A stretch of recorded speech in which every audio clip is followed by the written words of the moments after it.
Ngayong Hunyo ang ika-25 anibersaryo ng Pinatubo Eruption. Sa kabila ng trahedya, dito raw nakilala ang forecast ng PHIVOLCS para mailigtas ang libo-libong tao. Umaksyon si Jeff Caparas. Sa videong ito, maririnig ang sigawan ng mga taga-Philippine Institute of Volcanology and Seismology o PHIVOLCS. Sakay sila ng SUV at tinatangkang takasan ang rumaragasang abo mula sa Mount Pinatubo. Ito ang eksena noong Hunyo 15, taong 1991, kung kailan naganap ang isa sa pinakamalakas na volcanic eruption sa 20th century.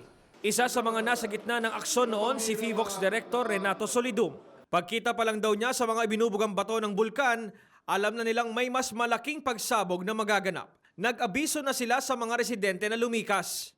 Dumidilim ng dumidilim yung kapaligiran at ang pagbagsak ng abo ay dumadalas at kumakapal at lumalaki yung mga size ng mga pamis na iniitsa, yung mga piraso ng batong iniitsa. Until makarating kami sa Olongapo, parang gabi na. Kinabukasan, naganap na ang pinakamalakas sa pagsabog.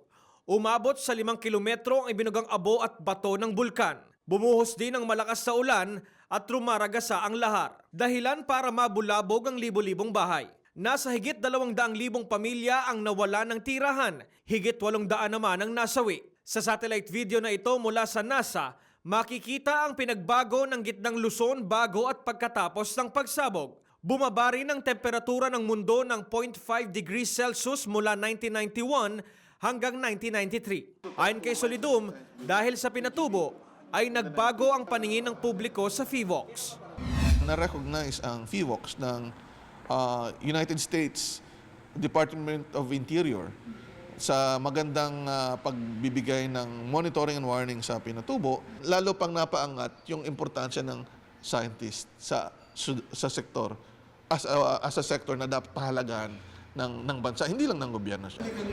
Ayon sa United States Geological Survey at PHIVOLCS, nakatulong ang kanilang forecast para mailigtas ang nasa 5 hanggang 20,000 tao. Sa ngayon, binabantayan ng PHIVOLCS ang Mount Parker sa Mindanao. Sa panahon ng Pinatubo, at pinag-aralan ko yung dalawang volcano na yan based doon sa composition ng mga lava na lumalabas, kaparehong-kapareho. Hindi natin alam kung kailan ito sasabog ng malakas, but it has been a long time. So kaya binabantayan din natin. Sakali mang mag-alboroto, handa raw ang ahensya para rito.